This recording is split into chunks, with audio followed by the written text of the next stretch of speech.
Today we say goodbye to the Gospel of Mark and liturgical year B. Not a forever goodbye, but more of an until we meet again in 2023.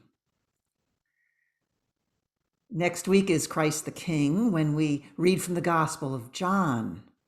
And then the following week, believe it or not, is the beginning of Advent and the beginning of year C, when we will be off and running in the Gospel of Luke. And so I found myself looking back on this last year and all that Mark's Gospel has proclaimed. For example, Jesus thought he was calling disciples when he diverted his attention to heal Peter's mother-in-law. He thought he was crossing from one side of the lake to the other when he was asked to heal Jairus' daughter, and he thought he was on his way to do that when the woman with the hemorrhage touched the hem of his cloak. Then he thought he was taking a sorely needed break when the Syrophoenician woman asked him to heal her daughter. And he thought he was responding to one test after another from the Pharisees, Herodians, Sadducees, and scribes when he happened to notice the widow and her mite.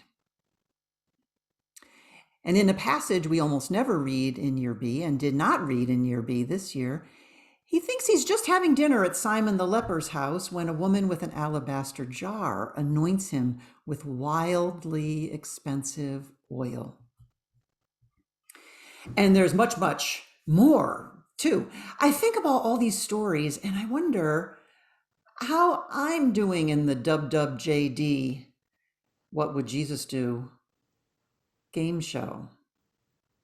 How often do I let go of the direction I've chosen for the day or the week or the year in order to follow the lead of the Holy Spirit, as Jesus did in each of these stories and so many others?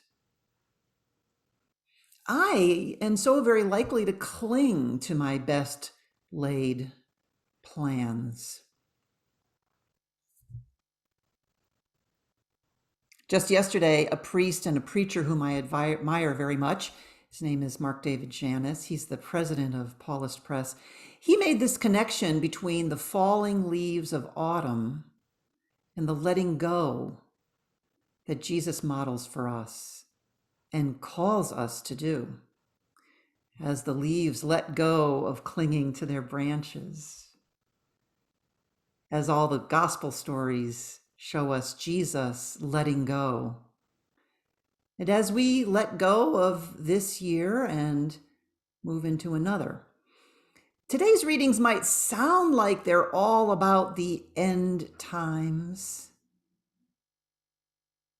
But when Jesus says this generation will not pass away till all these things have taken place, I wonder, perhaps every generation, every life, every year, every day is what he's talking about. Because it is true that every single day of my life and yours, the sun and the moon and the stars rise and set. They darken and lighten.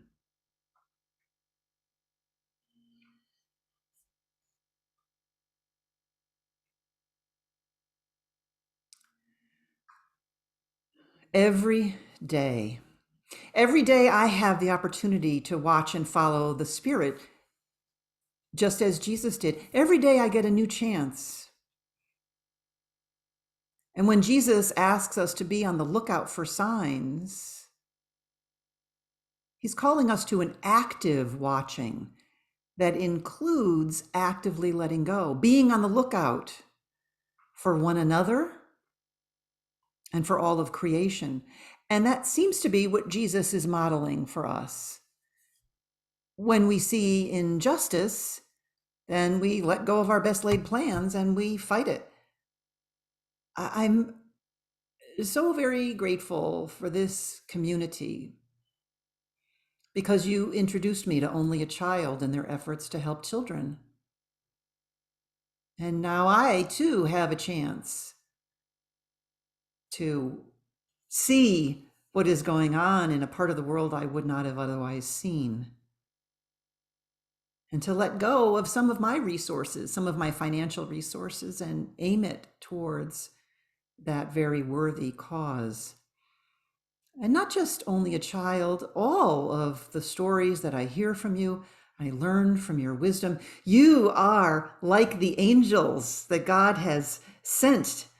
You are the gathering of the elect for the four winds. And I know and I suspect that you have your angels also, because you also model yourselves after Jesus's life and actions. And so, therefore, in this dub JD, what would Jesus do game show, I have great hope. And the psalm reminds me to set God ever before me and to see God in every moment, every person, every one of you, every place, even this strange Zoom place.